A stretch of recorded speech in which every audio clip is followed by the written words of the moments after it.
1975 വേലുപ്പിള്ള പ്രഭാകരന്റെ നേതൃത്വത്തിലുള്ള ഒരു സംഘം തമിഴ് യുവാക്കൾ ജാഫ്ന മേയറായിരുന്ന ആൽഫ്രഡ് ദുരയപ്പയെ വെടിവെച്ച് കൊലപ്പെടുത്തി. ആ കൊലപാതകത്തോടെ ശ്രീലങ്കയിൽ സ്വയംഭരണം ആവശ്യപ്പെട്ടുകൊണ്ട് തമിഴ് രാഷ്ട്രീയ പാർട്ടികളും യുവജന സംഘടനകളും നടത്തിക്കൊണ്ടിരുന്ന പ്രക്ഷോഭങ്ങൾക്ക് വഴിത്തിരിവുണ്ടായി. കൊലപാതകത്തിന് പിന്നിൽ ആരാണെന്ന കാര്യം തുടക്കത്തിലൊന്നും വ്യക്തമായിരുന്നില്ല. മുഖംമൂടി ധരിച്ച 3 ആളുകൾ ദുരയപ്പയ്ക്ക് നേരെ വെടിയുതിർക്കുന്നതും പിന്നീട് അദ്ദേഹത്തിന്റെ തന്നെ കാറിൽ കയറി അവിടെ നിന്ന് അപ്രത്യക്ഷമാകുന്നതും മാത്രമേ അവിടെ നിന്ന ആളുകൾ കണ്ടുള്ളൂ. ആ സംഭവത്തിൽ ദുരയപ്പയ്ക്കൊപ്പം ജാഫ്ന മുനിസിപ്പൽ കൗൺസിൽ അംഗമായ DK രാജരത്നത്തിനും വെടിയേറ്റു. ദുരയപ്പ തൽക്ഷണം കൊല്ലപ്പെട്ടു. അക്രമി സംഘം കടന്നുകളഞ്ഞ കാറ് പിന്നീട് വഴിയിൽ ഉപേക്ഷിക്കപ്പെട്ട നിലയിൽ കണ്ടെത്തി. വെടിവെപ്പിനെക്കുറിച്ചുള്ള വാർത്ത വളരെ പെട്ടെന്ന് എല്ലാവരും അറിഞ്ഞു. വെടിയേറ്റവരെ കൊണ്ടുപോയ ആശുപത്രിയിലേക്ക് മന്ത്രിമാരും രാഷ്ട്രീയ നേതാക്കളും ജനങ്ങളും ഒഴുകിയെത്തി. ദുരയപ്പയുടെ കുടുംബമുൾപ്പെടെ പലരും ആദ്യം കരുതിയത് ഈ കൊലപാതകത്തിനു പിന്നിൽ പാർട്ടിയിലെ അയാളുടെ ശത്രുക്കളായിരിക്കുമെന്നാണ്. എന്നാൽ പിന്നീട് തമിഴ് ന്യൂ ടൈഗേഴ്സ് എന്ന സംഘടനയിൽ നിന്നും വേർപെട്ട് സ്വതന്ത്രരായി പ്രവർത്തിക്കാൻ തുടങ്ങിയവരാണ് ഇതിന് പിന്നിലെന്ന അഭ്യൂഹം ശക്തമായി. കൊല ചെയ്തത് വേലുപ്പിള്ള പ്രഭാകരൻ എന്ന യുവാവാണെന്നും റിപ്പോർട്ടുകൾ പുറത്തുവന്നു.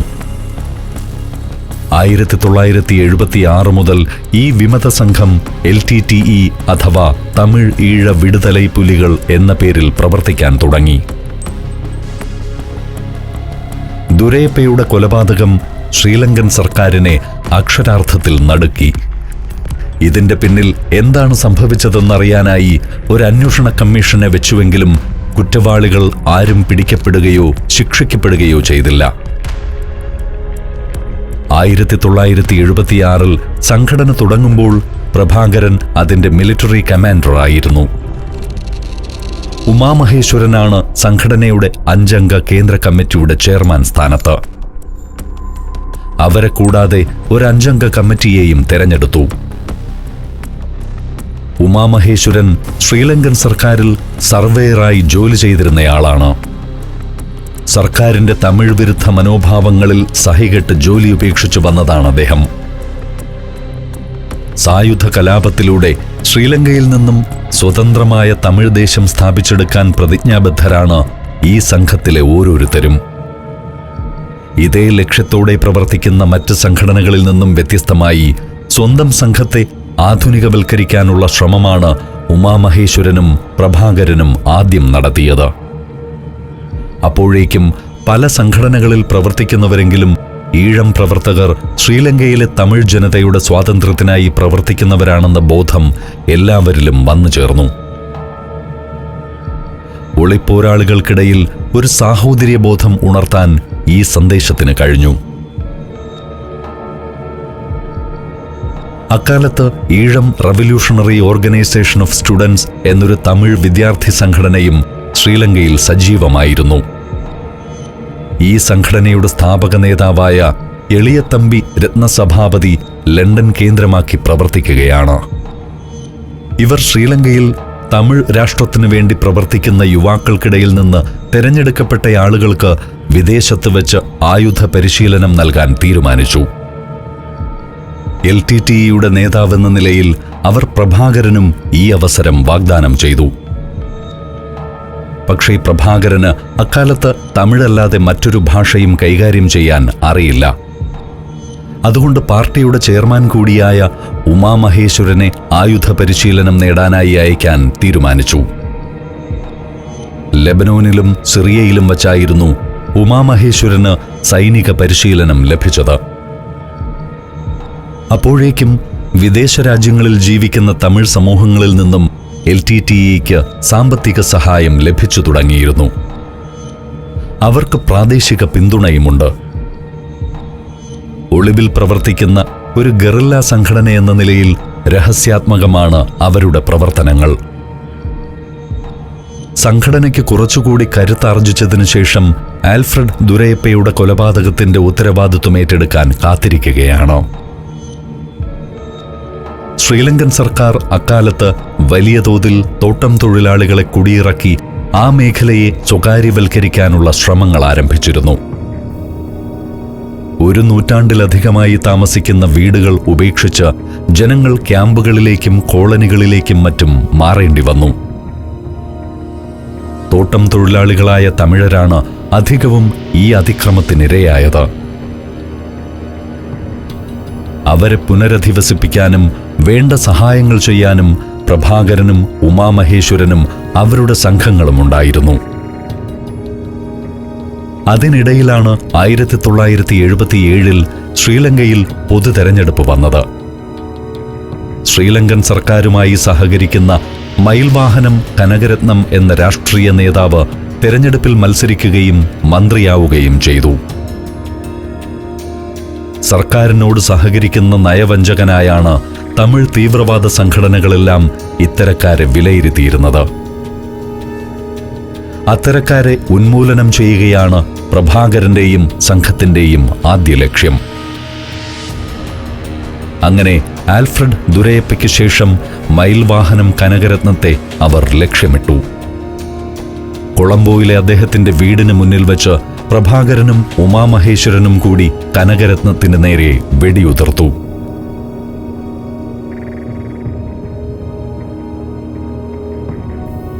ഗുരുതരമായി പരിക്കേറ്റ അദ്ദേഹം ആശുപത്രിയിലായി. അന്നേറ്റ പരിക്കുകളിൽ നിന്ന് കനകരത്നത്തിന് രക്ഷപ്പെടാൻ കഴിഞ്ഞില്ല.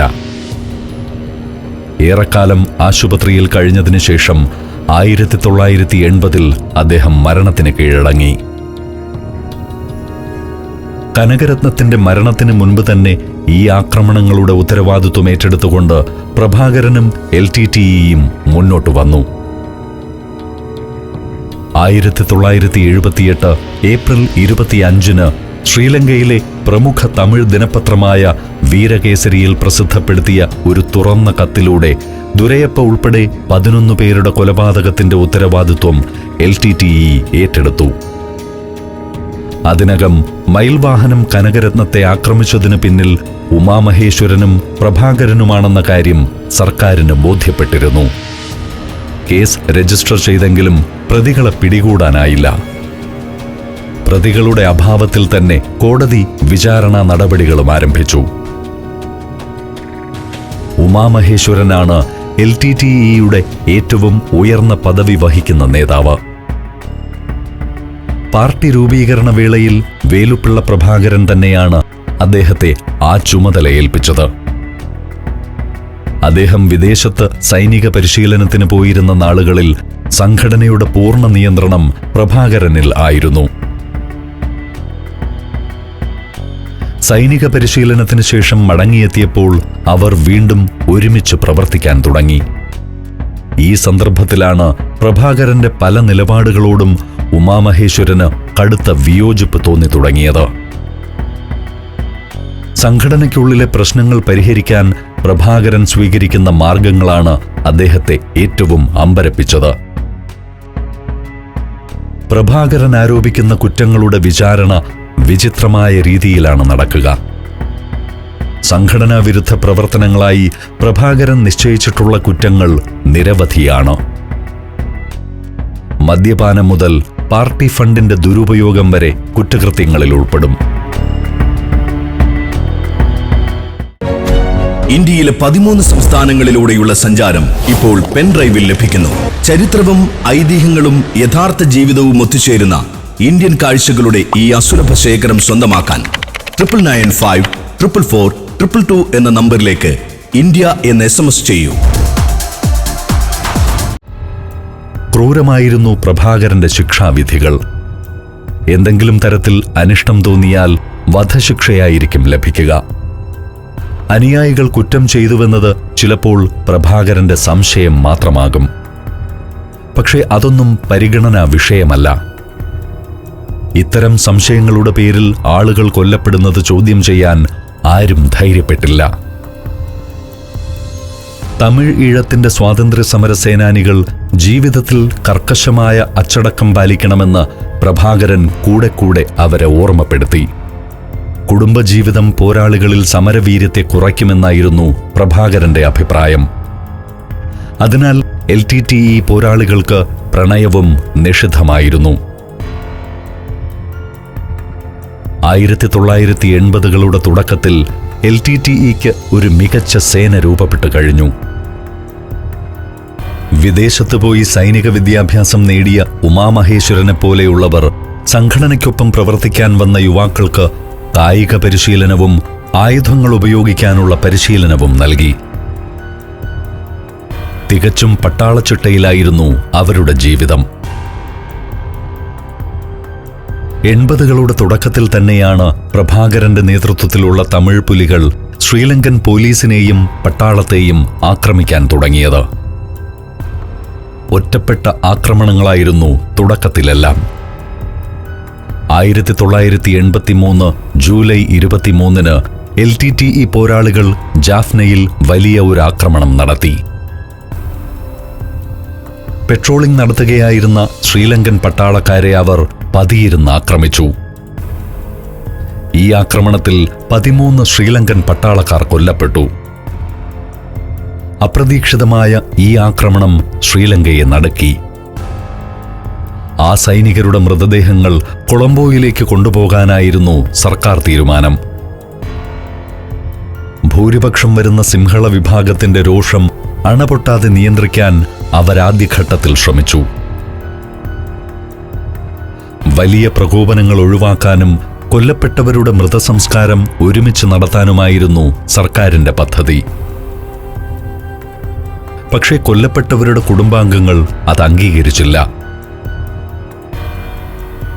മൃതദേഹങ്ങൾ വീടുകളിലേക്ക് കൊണ്ടുവരണമെന്നും ഓരോരുത്തരുടെയും സംസ്കാരം പ്രത്യേകമായി നടത്തണമെന്നും അവർ നിർബന്ധം പിടിച്ചു. ഒടുവിൽ അവരുടെ നിർബന്ധത്തിന് സർക്കാർ വഴങ്ങി. മൃതദേഹങ്ങൾ വഹിച്ചുകൊണ്ടുള്ള ആംബുലൻസ് ഓരോ ഗ്രാമത്തിലും എത്തുമ്പോൾ ജനങ്ങൾ വികാരപരമായാണ് കാത്തുനിന്നത്. സിംഹളർക്കിടയിൽ തീവ്രവാദികളോടല്ല, മൊത്തം തമിഴ് വംശജരോടുള്ള ദേഷ്യം ആളിപ്പടർന്നു. രാജ്യത്ത് പലയിടങ്ങളിലായി തമിഴ് വംശജർ ആക്രമിക്കപ്പെടാൻ തുടങ്ങി. അതൊരു വലിയ കലാപമായി കത്തിപ്പടർന്നു.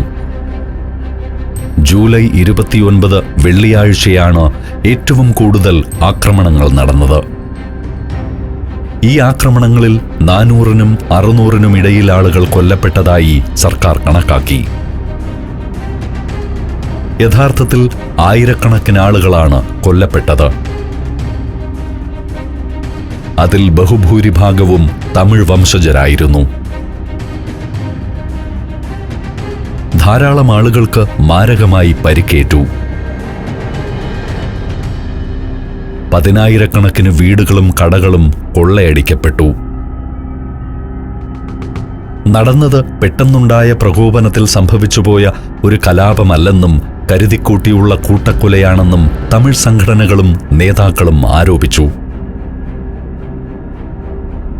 സർക്കാർ തന്നെ നേതൃത്വം കൊടുത്ത് തമിഴ് ജനതയ്ക്കെതിരെ നടപ്പാക്കിയ ഒരു പദ്ധതിയായിരുന്നു അതെന്നാണ് അവരുടെ വാദം.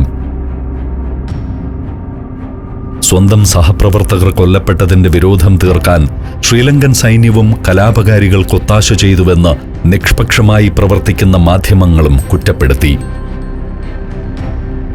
ജൂലൈയിൽ നടന്ന കലാപങ്ങളുടെ പേരിൽ അന്താരാഷ്ട്ര തലത്തിൽ ശ്രീലങ്കൻ സർക്കാർ വിമർശിക്കപ്പെട്ടു.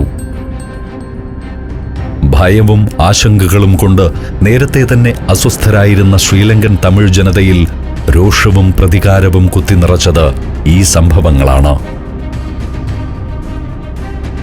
ശ്രീലങ്കയുടെ ചരിത്രത്തിൽ പിന്നീട് കറുത്ത ജൂലൈ എന്നാണ് ആ ഒരു മാസം അറിയപ്പെട്ടത് തന്നെ. കലാപകലുഷിതമായ ഈ ദിവസങ്ങളിൽ തമിഴ് വംശജരായ ധാരാളം ആളുകൾ ശ്രീലങ്കയിൽ നിന്നും ഇന്ത്യയിലേക്ക് കുടിയേറി. അരക്ഷിതരായ തമിഴ് യുവാക്കളും യുവതികളും ധാരാളമായി LTTEയിൽ അഭയം പ്രാപിച്ചു. സംഘടനയിലേക്ക് ഏറ്റവും വലിയ റിക്രൂട്ട്മെന്റ് നടന്ന സന്ദർഭം. 13 ശ്രീലങ്കൻ സൈനികരുടെ കൊലപാതകത്തിന്റെ പേരിൽ LTTEയുടെ നേതാക്കളെ ശ്രീലങ്കൻ സർക്കാർ പിടികിട്ടാപ്പുള്ളികളായി പ്രഖ്യാപിച്ചു. സർക്കാർ ഏറ്റവും അധികം ഭയപ്പെട്ടത് തമിഴ് ഈഴത്തിന്റെ യുവ നേതാവ് വേലുപ്പിള്ള പ്രഭാകരനെയാണ്.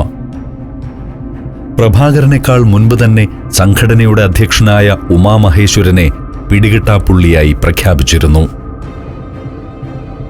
നേരത്തെ കൊല്ലപ്പെട്ട മന്ത്രിസഭാംഗമായ തമിഴ് വംശജൻ മയിൽവാഹനം കനകരത്നത്തിന്റെ കൊലക്കേസിലാണ് ഉമാമഹേശ്വരൻ പിടികിട്ടാപ്പുള്ളിയായത്.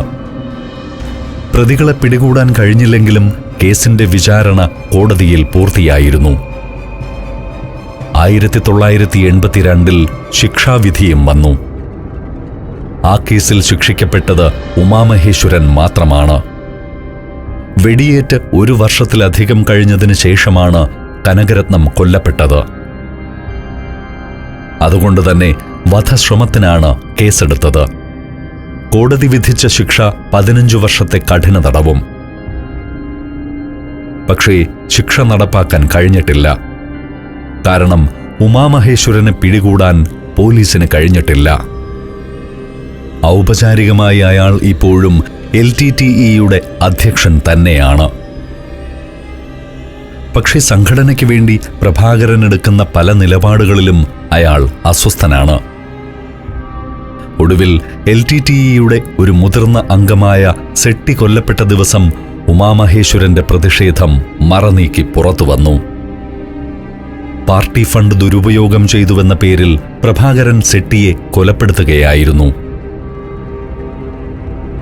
ആ സംഭവത്തിന് ശേഷം നടന്ന കേന്ദ്ര കമ്മിറ്റി യോഗത്തിൽ ഉമാമഹേശ്വരൻ പ്രഭാകരനോട് സ്വന്തം പാർട്ടിയുടെ അണികളെ ഇങ്ങനെ കൊന്നുതള്ളുന്നത് ശരിയല്ലെന്ന് തുറന്നടിച്ചു. സെട്ടി എത്രയോ കാലമായി നമുക്കൊപ്പം പ്രവർത്തിക്കുന്നു. നാം മുന്നോട്ട് കൊണ്ടുപോകുന്ന ഈ സ്വാതന്ത്ര്യ സമരത്തിന് വേണ്ടി എത്രയോ ത്യാഗങ്ങൾ സഹിച്ചിട്ടുള്ള വ്യക്തിയാണ്. അദ്ദേഹം പ്രഭാകരനെ ഓർമ്മിപ്പിച്ചു. നാടകീയമായിരുന്നു പ്രഭാകരന്റെ പ്രതികരണം. അയാൾ തന്റെ പിസ്റ്റൾ എടുത്ത് മേശപ്പുറത്തു വെച്ചു. എന്നിട്ട് അദ്ദേഹം പറഞ്ഞു, പെരിയവരെ, എന്റെ തോക്ക് ഞാൻ ഇവിടെ വയ്ക്കുന്നു. എനിക്ക് തെറ്റുപറ്റിയതാണെങ്കിൽ ആ മനുഷ്യൻ പാർട്ടിയുടെ പണം സ്വന്തം ആവശ്യത്തിന് വേണ്ടി ഉപയോഗിച്ചിട്ടില്ലാത്ത നിഷ്കളങ്കനാണെങ്കിൽ ഈ തോക്കെടുത്ത് എന്നെ വെടിവെക്കൂ. ഇങ്ങനെ പ്രതികരിക്കുന്ന ഒരാളോട് ഇക്കാര്യങ്ങൾ സംസാരിക്കുന്നതിൽ അർത്ഥമില്ലെന്ന് തിരിച്ചറിഞ്ഞ ഉമാമഹേശ്വരൻ നിശബ്ദനായി. ഇനി എത്രകാലം പ്രഭാകരനൊപ്പം പ്രവർത്തിക്കാൻ കഴിയുമെന്ന സംശയം അയാൾ തന്നോട് തന്നെ ചോദിച്ചു. പ്രഭാകരനും നിശബ്ദനായിരുന്നു. അയാളുടെ കണക്കുകൂട്ടലുകൾ ആ മുഖത്തുനിന്ന് വായിച്ചെടുക്കാൻ ആർക്കും കഴിഞ്ഞില്ല.